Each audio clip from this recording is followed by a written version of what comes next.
ಸುಜಾತಾ ಭಟ್ ನಂಬಿದ್ದು ನಮಗೆ ಮುಳುವಾಯಿತು. ಟಿವಿ9ಗೆ ಹೋರಾಟಗಾರ ಜಯಂತ್ ಎಕ್ಸ್ಕ್ಲೂಸಿವ್ ಆಗಿ ಹೇಳಿಕೆಯನ್ನು ನೀಡಿದ್ದಾರೆ.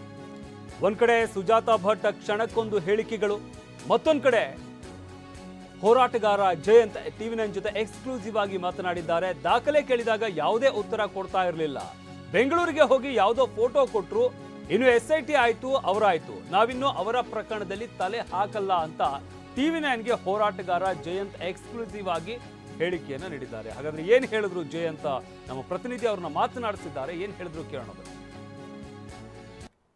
ಸರ್, ಈಗಾಗಲೇ ಸುಜಾತಾ ಭಟ್ ಅವರು ಹೇಳಿರ್ತಕ್ಕಂಥ ಒಂದೊಂದೇ ಸುಳ್ಳುಗಳು ಹೊರಗೆ ಬರ್ತಾ ಇದೆ. ಸೊ ತಮ್ಮನ್ನು ಯಾವಾಗ ಸುಜಾತಾ ಭಟ್ ಅವರು ಅಪ್ರೋಚ್ ಆದ್ರು, ತಮ್ಮ ಹತ್ರ ಏನು ಹೇಳಿದ್ರು ಆ ಟೈಮಲ್ಲಿ? ಏಜ್ ಆದವರು, ಅವ್ರ ಮಕ್ಕಳಾಗಿರುವ ಸತ್ಯ ನಂಬೋಣ ಅಂತ. ಅದೇ ರೀತಿ ನಂಬಿ ತಿರ್ಗ ನಾವು ಹೇಳಿದ್ವಿ, ಮೇಡಮ್ ನಿಮ್ಮ ಆ ದಾಖಲೆನ ತಂದುಕೊಡಿ ಅಂತ ನಾನು ಕೇಳಿದ್ವಿ. ಇಲ್ಲ ಅಂತ ಅಲ್ಲ, ಸರಿ ತಂದು ಕೊಡ್ತೀವಿ ಅಂತೇಳಿ ಉಡುಪಿಗೆಲ್ಲ ಬಂದು ಸುತ್ತಾಡಿ ಆ ಸಂದರ್ಭದಲ್ಲಿ ಮಹೇಶನ ಮನೆಗೆ ಬಂದರು. ಮಹೇಶನ ಮನೆಗೆ ಬಂದು ಸತ್ಯ ಹೌದು ಇದು ಸತ್ಯ ಅಂತೆಲ್ಲ ಹೇಳ್ಬಿಟ್ಟು ಹೋದ್ರು ಸರ್. ಹೋದ ನಂತರ ಇವರಿಗೆ ಸರ್ವೋಚ್ಚ ನ್ಯಾಯಾಲಯಕ್ಕೆ ಹೋಗ್ಲಿಕ್ಕೆ ಅಂತ ಕಾಣಿಸ್ತೆ, ಅವತ್ತೇನೋ ಹೋಗಿದಾರೆ ಅಂತ ಕಾಣಿಸ್ತೆ. ತಿರ್ಗಾ ಅದೇ ವಕೀಲ ಹಿಡ್ಕೊಂಡು ಈ SIT ರಚನೆ ಆಗುವಾಗ ಅಲ್ಲಿಗೂ ಬಂದಿದ್ದಾರೆ ಸರ್. ಅಲ್ಲಿಗೆ ಬಂದು ಇವರು ಕೊಟ್ಟಿದ್ದಾರೆ. ಕೊಡುವಾಗ ಏನಾಯ್ತು ಅಂತ ಹೇಳಿದ್ರೆ, ಪಾಪ ಇಂಥ ಒಬ್ಬರು ಏಜ್ ಆದ್ರು ಬಂದಿದ್ದಾರಲ್ಲ, ಒಬ್ಬರೇ ಇರೋದು. ನಾಳೆ ಏನಾದ್ರು HME ಆದರೆ ಗೊತ್ತು ಇಲ್ಲಿವರೆಗೆ, ಮಹೇಶನಿಗೆ 100% ಗೊತ್ತು ಇಲ್ಲಿ ಏನಾಗ್ತದೆ ಅಂತ.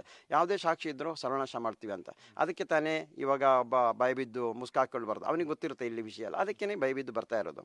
ಆವಾಗ ಸರಿ ಅಂತೇಳಿ SIT ತನಿಖೆ ಆಗ್ತಾ ಇದೆ, ದೂರ ಕೊಟ್ಟಿದ್ದೀವಲ್ಲ, ಸರಿ ಈರಿ ಅಂತೇಳಿ ಒಂದು ಉಳ್ಳಿಕ್ಕೆ ಜಾಗ ಕೊಟ್ಟರು ಸರ್ ಅವರು. ಸತ್ಯ ಅವ್ರಿಗೆ ವಿಷಯನೇ ಗೊತ್ತಿಲ್ಲ ಸರ್. ಸತ್ಯ ನನ್ನ ಕಡೆಯಿಂದ ಬಂದಿರೋದು ಏನಂತೇಳಿ ನಾವು ಹುಡುಕೀವಿ. ಆದರೆ SIT ತನಿಖೆ ಮಾಡಲಿ, ನಮಗೇನು ಸರ್, ನಾವು ಅದೇ ಅಂತ ನಾವು ಹೇಳ್ತಾ ಇಲ್ವಲ್ಲ ಸರ್. ಈ ರೀತಿಯಲ್ಲಿ ಮಾಡಿದ್ರು ಸರ್, ಅದು ನಮಗೇ ಮುಳ್ಳಾಗಿದೆ ಇವಾಗ. ಆವಾಗ ನಾವು ಯಾರಿಗೆ ಹೆಲ್ಪ್ ಮಾಡ್ಲಿಕ್ಕೆ ಆಗುತ್ತಾ?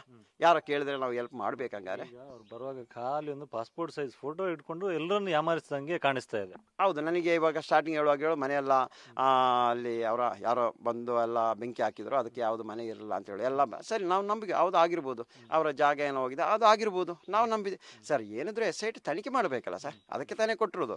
ಅದರ ಮಧ್ಯೆಯಲ್ಲಿ ಇವರು ಸುಳ್ಳಲ್ಲ ಹೇಳಿದ್ರೆ ಅದ್ರ ನಮ್ಮ ತೇಜೋದೆ ಮಾಡ್ರೆ ದಾಖಲೆಯನ್ನು ತೆಗಿಲಿಕ್ಕೋಸ್ಕರ ನಾವು ಹೇಳಿದ್ವಿ. ಹೋದ್ರು, ಇಲ್ಲಂತಲ್ಲ, ಹೋಗಿ ರೌಂಡ್ ಎಲ್ಲ ಹೊಡೆದು ಬಂದರು.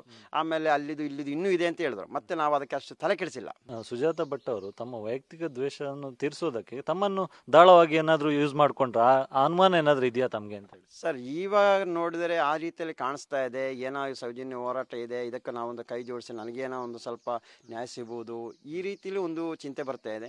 ನಿಮ್ಮ ಮಗಳು ಮಂಗಳೂರಲ್ಲಿ ಎಜುಕೇಷನ್ ಮಾಡ್ರಿ ಅಂತ ಹೇಳ್ತಾರೆ, 7ನೇ ಕ್ಲಾಸ್ವರೆಗೆ. ಒಂದು ವಿಷಯ ಮಾಡಿ ನಮಗೆ ಹೋಗೋಣ, ನಾನು ಬರ್ತೀನಿ, ಆ ಸ್ಕೂಲ್ಗೆ ಹೋಗಿ ವಿಚಾರಣೆ ಮಾಡೋಣ, ಕೇಳೋಣ ಅಂತೇಳಿ. ಇಲ್ಲ ಬೆಂಗಳೂರಲ್ಲಿ ಏನೋ ಫೋಟೋ ಇದೆ, ನಾನು ಅಲ್ಲಿ ಕೊಡ್ತೀನಿ ಅನ್ನೋದು. ಹೋಗಿ ಸರ್ ಯಾವುದೋ ಫೋಟೋ ತೆಗೆದುಕೊಟ್ಟು ಅದು ಯಾರಿಗೂ ಗೊತ್ತಿಲ್ಲ ಸರ್, ನಮ್ಮವ್ರಿಗೆ ಯಾರಿಗೂ ಗೊತ್ತಿಲ್ಲ ಇದು.